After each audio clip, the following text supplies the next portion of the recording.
For most of last year, the quantum computing stocks, they seemed invincible. Then last fall, they went out of style along with the other speculative plays that had thrived during the year of magical investing, as I called it. This technology is still in its infancy, but it could be a game changer down the road.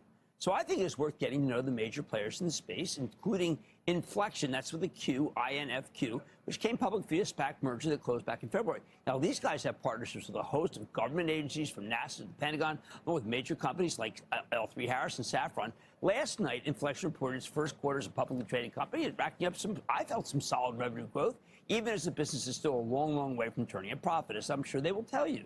The stock got hammered in response, down 11% today, but I think that's just more about the market's appetite for risk than anything else on a given day. So let's check in with Matt Kinsella. He's the CEO of Infleqtion to get a better read on the situation. Mr. Kinsella, welcome to Mad Money. Jim, thank you so much for having me. I've been a big fan for a long time. Thank you, it's Matt. great to be here. Well, I have to tell you, I am very impressed with all the opportunities you have and the things you're doing.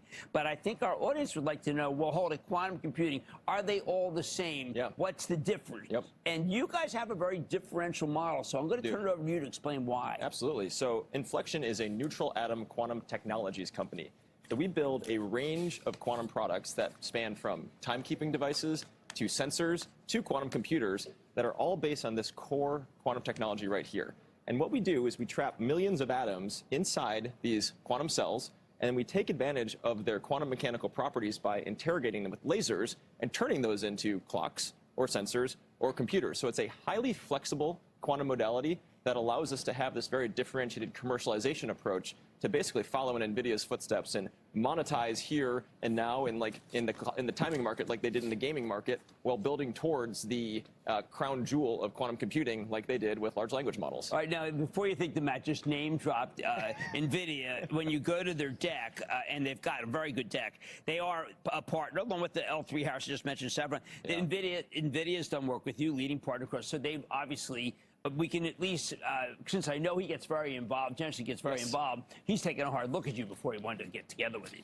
That's right. And I think NVIDIA likes quantum for a number of reasons, but ultimately they view it as a way to sell more GPUs over time. Wait, when I first approached him, I said, isn't this going to be the death of GPUs? No. He said the opposite. Yes, you need exactly GPUs. Right. They will work very closely together over time to solve a whole new swath of problems that we just can't solve by ourselves. But the thing that you can do is you can solve things in hours that would take, what, 10 years in some cases? In some cases, 1 trillion years, yes. Yeah.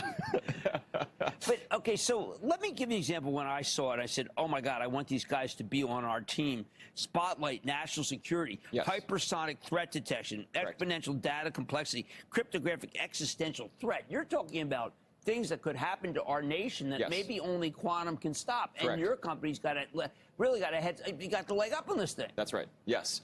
So the use cases for national security that quantum can address are very broad. And largely speaking, we can bucket them into two. We can bucket them into quantum sensing and then quantum computing over time.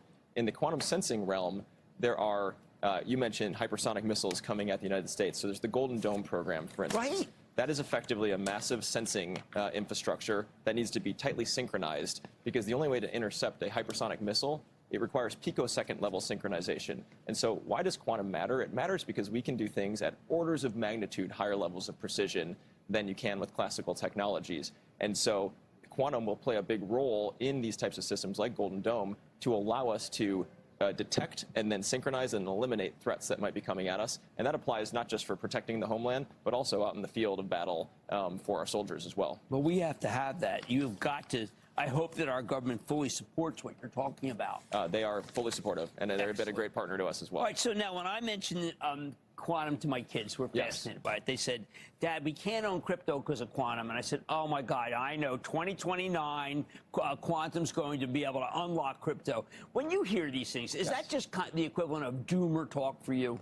No, it is not. I do believe that, well, first of all, I believe that crypto will likely find a way to fork and then perhaps make themselves quantum resistant. Perhaps. But the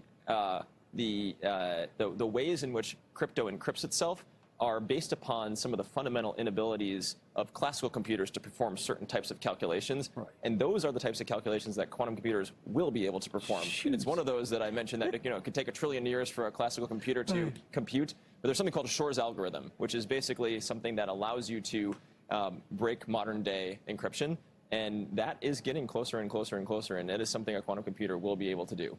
And we actually showcased the first version of Shor's algorithm on logical qubits on a quantum computer last year. All right. Well, okay. Not powerful enough to break encryption. No, but duly noted, and I'm glad, maybe my kids know this stuff too. Now, you got $500 million, you got plenty of money in the bank, you got a lot of different irons in the fire, but you also want, because you're a business person, you want to generate some revenue, so you've got all those things going, right? 40 mil, maybe a little more than 40 mil. So at least 40 million. Your plan is eventually to make money, but right now it's a revenue growth story. It is, yes. It is a revenue scale and a revenue growth story, but ultimately our job is to generate huge gross profit and huge free cash flow over time. And I believe that quantum is the opportunity to build a generational company, and that's what we're building towards. And what is unique to our model is the ability to monetize near term on these quantum sensing applications, all while building towards that crown jewel of quantum computing. Okay, well, here's what I want you to do. I want you to come back. I want you to keep us up. I've had, the plethora of quantum people on, but you, I think, really explain it. And I think it's an explained story, because when it goes down, I want people to buy more, not cut and run. That's what happens unless they have explanations and intelligence and the education that you can give us. Well, thanks, Jim. Appreciate that. Thank you. All right, that's Matt Kinsella, CEO of Infleqtion. I got to tell you guys, I'm pretty fascinated by this stuff. I'm going to put them all on, but I like this because you speak English when he's back after the break. Coming up, you've got questions, Cramer's got the answers.